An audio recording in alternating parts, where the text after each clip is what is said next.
If you've been wanting to do a ground level deck in your yard, but you didn't know where to start, this video is for you. It's super easy, and I'm going to show you in this video how to do it, even if you don't really have very many building skills and you don't really need like super big power tools. So we'll jump into that in just a minute, but let me tell you about the inspiration for this. So last month, the reason why I didn't post hardly any videos is because I was in Ghana, West Africa for almost an entire month with my family. And if you want to hear more about that trip, go up there in the corner and click the link and you can listen to the podcast about my trip.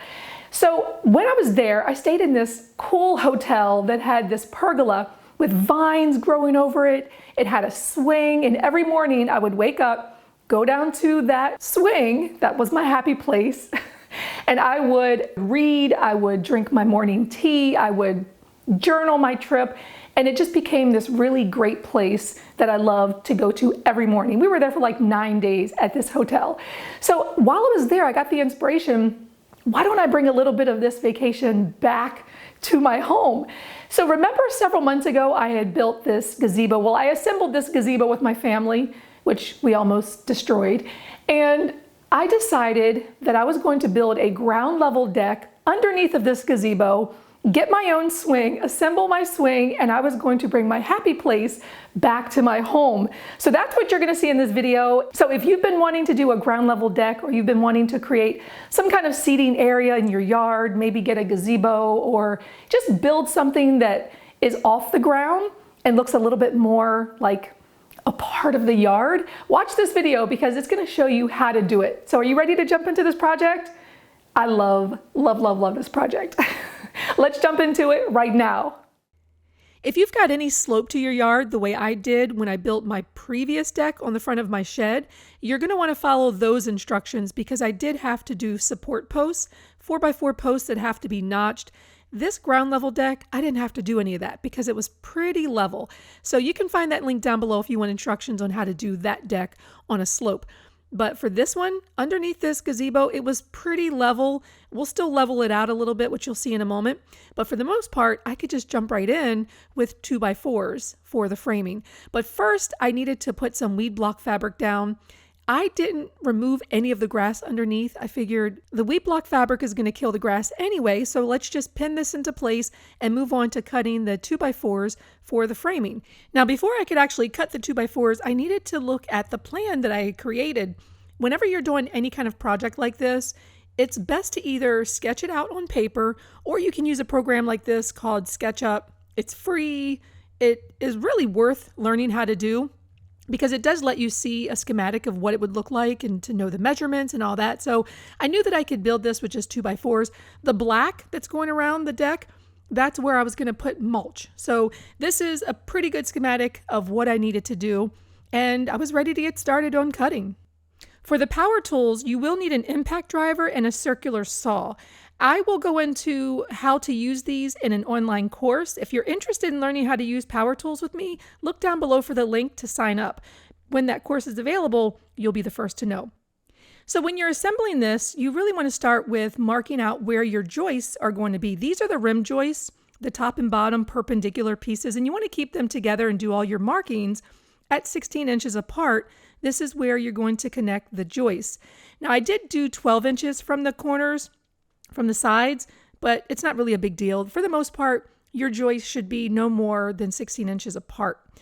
Okay, so once I had all of the joists cut, then it was time to start assembling this ground level deck. You'll see that I've got the rim joists separated, and I've got some scrap pieces of 2x4s underneath just to kind of create a level surface so I can begin connecting this together. I'm going to be creating basically a box, and then once I have that box assembled, then I can start filling in all the other joists that are going to be creating this frame for the ground level deck. And for screws, I'm using 3-inch exterior decking screws, and I will connect them at all 4 corners. And then when I'm done, I'm just going to run a tape measure from corner to corner just to make sure that it's even. I'm not going to try to square it up just yet because I don't have the other joists in place, but it just gives me an idea of whether I'm I'm really off or if everything is actually kind of measuring up pretty good. You see that I've got the scrap 2x4 underneath of each joist as I'm connecting them. And because the ground was not level, I did have to kind of shim it a little bit to make sure that that joist and the rim joists are flush. And then I went ahead and just connected all of the joists using those markings that I had done on the rim joist to make sure that it's actually going in the right place. Now, if you had watched my last video of the deck that I built on the front of my she shed, I had done a lot of the leveling first and making sure that everything was like completely level before I started building the frame. And this time I did it a little different. I just wanted to build the frame and then check to see where the low spots were. And I felt like I had more flexibility with this deck because it was not as heavy and it could easily be moved around and shifted based on where I needed to add a little bit more paver base and stones. You'll notice here on the right-hand side, I knew that that corner was going to be a little low and I'd have to build that up a little bit. So on the opposite end, I started adding the tough blocks. Now these are the tough blocks that I used, the foundation system that I used for the deck on the front of my she shed. And it was very, very strong. I did one at each corner and then at each joist. And then on the opposite end, I did the same, also making sure that I did a row in the middle. Now, typically you would want to put down your paver base, put down your stones like I did on the other deck, and then add the tough blocks. But I did it backwards and it still worked out well. Because I didn't film a lot of it because I was doing some of the work late at night and I couldn't bring my camera out. But you'll see here that once I got all of the tough blocks into place, then I could go around and actually see and use my level, where do I need to add something? So you see here, which of course I didn't record, but you can see here that the row in the back under that rim joist, that was pretty level. I didn't have to do much back there, but in the center, there was a dip right underneath that area. And so I had to really build that up with the paver base and the stones. And then on this left-hand side, there wasn't very much to add there, but that right-hand corner needed a lot of paver base and stones. But when all was said and done, it was actually pretty sturdy. And that's when I went through with the tape measure and started checking to see if it was level and tried to make some adjustments. I think it was off by maybe like 1/4 of an inch. And you really want those measurements from corner to corner to be even or to be very, very close, which tells you that your deck is square. And that means your decking is going to look good when you go to put the decking on. All right, now this is joist tape. This is something that you should use even if you're doing a composite decking or a wood decking. It's going to protect the frame, the wood frame, from moisture getting underneath and just sitting there on top of your decking. Also, I didn't film this, but I did do some bracing just for that extra rigidity. You can look at the other video that I did for the deck on my shed if you want some tips on how I did that. But it's pretty simple, just stagger it and cut it. Now this is a great idea. I'm so excited about this. I actually put down some screening on top of the framing. Why, you ask? Well, hopefully this keeps out insects. My carpentry teacher several years ago had told me, if you're building a deck, put down some screen on top of it to prevent bugs from coming up and down. And I thought, whoa, this is a great idea. Let me file that away in my supercomputer so one day I can pull it out. So I was in the shower the other day and I thought, wait a minute, I've got some screening in the basement. Let's put some screen there. This was one of my complaints with being able to sit here because there was a lot of earwigs, a lot of pincher bugs and, those little pill bugs. I didn't want any of them coming up through the slats of the decking.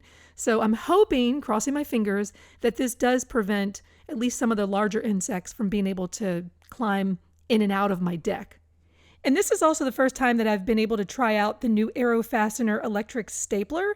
I hadn't tried it before. They did send it to me because they're one of my partners. I work with them all the time on different projects. So this is a new product that came out, and this was the first time that I'd ever used it. And it was so simple. So you can find a link for that down below as well. But this is what it looked like, and I was ready to get the decking on. Now, I didn't record all of the decking. I just sort of jumped into it because I was anxious to get this done and move on to another project. So I didn't film the very first piece of board that I put down. If you want to see how I measured to make sure that that was straight, look at the other video that I did on building the deck for the shed. The same idea, but I'm using this tool called a camo, And this is a really easy way to do hidden screws that go in at an angle. And it also has a little spacer on the back of it that keeps the boards evenly spaced. Now, I did run into a problem. I realized I was going to have a space. Look at that space. It was only like 2.5 inches wide. I didn't properly measure. I didn't think about how big the deck was going to be in relation to the size of the decking. And so I realized that if I had continued attaching that decking starting from the back, I would have gotten to the very end and had a very skinny piece that would have looked very weird. So I changed up the project so that I then started on this end and worked my way towards the middle. And I still didn't want that skinny piece in the middle, so I came up with a great idea. I used my track saw and trimmed down 2 boards. Typically they're 5.5 inches. I trimmed off maybe about 1 inch, I think, on each of the 2 boards. So in the center, there's one that's already there in place that's a little slimmer. And you see I'm putting the second board in place, and it was a little too big. So I had to go back to the track saw and trim off a little. And this is why I love track saws. They're just easier and I think safer to use than table saws. And it was a perfect fit. Now, whenever you're cutting pressure treated wood, make sure that you're using the cut and treat. This is to make sure that you're still, pressure treating any part that's been cut. There was a couple boards I had not yet put in place. So I used my camo and installed those. And you can see here for this close up how easy it is to use. You're just literally putting the screw in there. These are screws that are specifically made for the camo. So, whenever you're at Home Depot or Lowe's, just look for it. You'll see it all together in the hardware section. And the last part was to just trim the boards so that you have a really nice clean cut. I think I did maybe just like a 1 inch overhang. So it wasn't too much of an overhang. And a track saw is perfect for this. Now, this is my Festool. I love it, but you can also get them from Craig or Makita, and they're a little less expensive if you're using those brands. But personally, I love the Festool. So the last thing to do was to put down some mulch. And I did use a little bit of an edger so I could define that area. And remember, when I put down the weed block, I made sure I extended it just a little bit more because I knew that I was going to be putting some mulch here. And the mulch actually does help to cover up the tough blocks a little bit too. They blend in very nicely. And then I did go around the entire perimeter and sprayed an insecticide. So if there's anything else that's lingering in there that wants to climb up on the deck, hopefully it gets killed. And you can't have a cool seating area like this without some kind of lighting. So a couple months ago, I went to Costco, picked up these solar lights. And it's like solar globes, but you have to let it charge for 3 days before you can actually connect the lights. And I think I've got to get some sort of hooks in order to attach them to the gazebo, but I can't wait to get that connected. So the last step was to assemble the swing. This is the magic that I wanted to bring to this gazebo. And this is a 3-person patio outdoor swing. It's from Costway. They sent it to me complimentary just for me to include it in this video, which was super cool of them. And it's about $360. It's, again, 3-person, so it holds up to 600 pounds. So definitely more than, my husband and I can sit on this. Although I don't know if the kids are very interested, but I can tell you this is my happy place. Aside from my shed, this is happy place number 2. So assembly wasn't too bad. I think the instructions could have been a little better, but it took me probably about 2 hours. My husband did come and help a little bit when I ran into, a couple problems, but for the most part, even with one person, I could do it myself. Oh, this feels nice.